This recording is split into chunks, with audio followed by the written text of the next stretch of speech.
Hello folks, I would like to make a little video as a little update in my in my YouTube channel. I am done with the board meeting to see if I could get commission. If for those who don't know, for those who are new to the channel, I am currently a staff sergeant in the United States Air Force National Guard, and I was in all three branches, sub-branches of the United States Air Force. So I was in the active duty branch, I was in the reserve branch, and now I'm in the guard branch. So I have tried a commission in the reserve, and this is my first attempt at commissioning in the guard.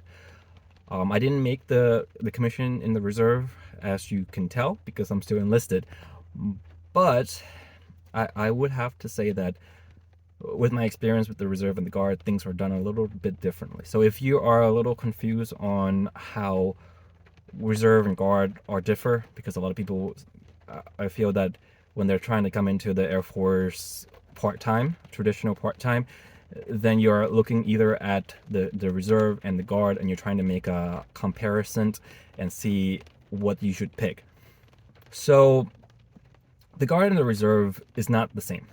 You work the same hours, so you'll do 2 days in a month, so 1 weekend in a month, and then 14 days out of the year. But what I would have to say is that the guard does not have as much money as the reserve from what I can observe. Now, the branch I'm at might be different than the branch you're looking at, or not the branch, but the unit you're going to be looking at. So let's say if you're going to guard in New Jersey, they might have more money than the guard in West Virginia, where I'm currently stationed.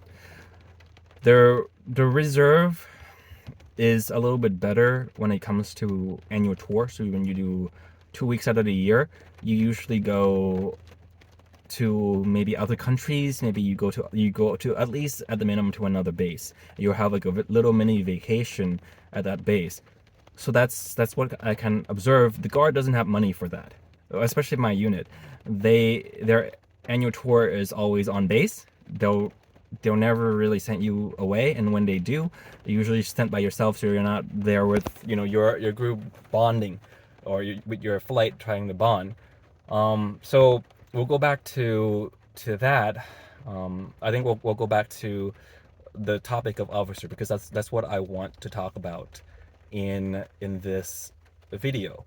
Is that is there any difference in commissioning in the guard versus the reserve? The reserve, and the answer is yes. The reserve commissioning is very similar to the commissioning in the active duty, where you only have a board once a year, and then you go to that board, and it's a wing board, right? You go to that wing, and then they would do an interview. So they do it that way is to try to eliminate favoritism as much as possible. So you can't just be there for 20 years and at one unit versus someone who's been in 20 years, but they move a lot of branches. They might have been in the active duty, then in the guard, then the reserve. So they kind of tend to do that to eliminate that. So that's what I kind of notice. And then based on that recommend board that you get once a year, and usually you don't get to pick your job. So they're going to the board for all officer position, every single officer position that's not rated. Now, if you want to be a pilot, or you want to be, some rated position, then you have to go to a separate board for that, and you have to go find your unit yourself.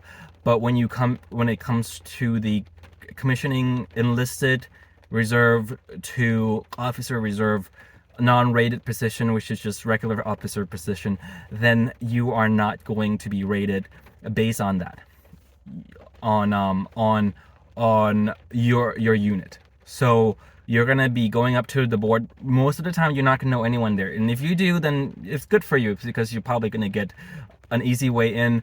They try to do this to eliminate the tribalism that they have. Reserve used to be very tribal, where the longer you've been in that base and that unit, the easier it is for you to commission or promote. But they kind of try to change that a lot, so that they adopt a lot of active duty type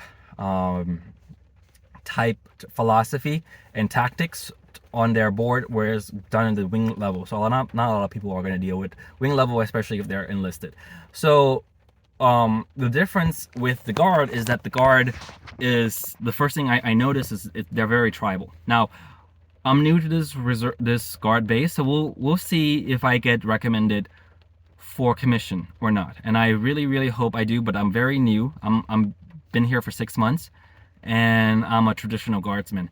So, you know, it's one of those jobs where it's also very sought after. And from what I was told here, and I don't know yet, I'll make an update video whether I make it or not. And I think I made a very good interview today, and case in my interview today. So if I don't make it, it's probably not because of my interview. It's probably because, you know, maybe it's probably because someone else might have showed up and have more of a experience in the guard than I do. And it's, every unit does commissioning individually. So for me, I'm trying to commission in the LRS, and then they'll put out in a bulletin every single month, like whether a unit might have an opening. So there's more opening session available per year. Like in the reserve, you can only apply once a year, and then whether you make it or not, and you can only apply per base twice. So if you don't make it second time, you can't commission there. You have to commission somewhere else and maybe transfer back, and that's very difficult to do in the reserve. But in the guard, if you don't make the board, you can apply as many times as you want. You know, so like if every squadron will do their application individually. So you'll go up into a board, instead of like having really high ranking colonels on your board, you're gonna have like captain and lieutenants on your board, and then they'll make a recommendation to your commander. Maybe the unit commander or the squadron commander might be on the board, but that's really like that's as far as it goes up, right? Nothing is ever done in the wing level ever. So that's kind of different. The culture here is very different. Everyone's tend to be very buddy here. And then so the more people you know on the board, the better for you. And if you've been in the unit that you're applying to, then that might work for you, especially if you've been here long enough to prove yourself. So that's the big difference, right? I'm trying not to make this video too long. We'll see if I need to edit it or not. But if you have any questions about the differences between commissioning in the guard versus the reserve, or even in the active duty, because I've been in the three full branches of the Air Force. So I've been in the entire Air Force, and I have experienced the entire Air Force. So the Air Force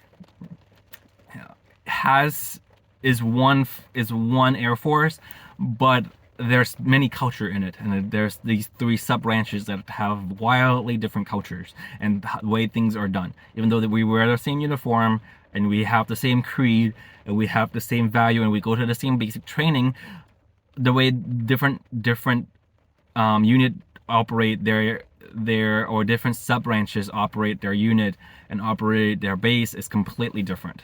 And yeah, if you have any question, leave it down in comments, and I can try to answer it. Right? I know, like, I moved from the reserve to the guard to see if there's a better commissioning opportunity. So if you have questions like, hey, should I move from guard to reserve? Should I move reserve to guard to see if I have better commissioning opportunity? Leave it below, because there's pros and cons to every single branches. And if you want to commission from enlisted to officer, I find that the active duty probably would be the easiest, then the reserve, then the guard.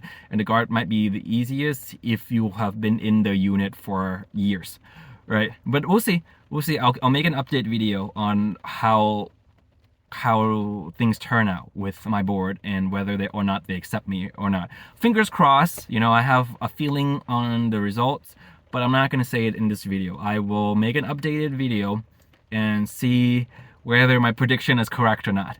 All right, and I'll let you know my prediction when I get my results. So maybe I'm wrong or maybe I'm right. I'll let you know, and I won't lie. Bye.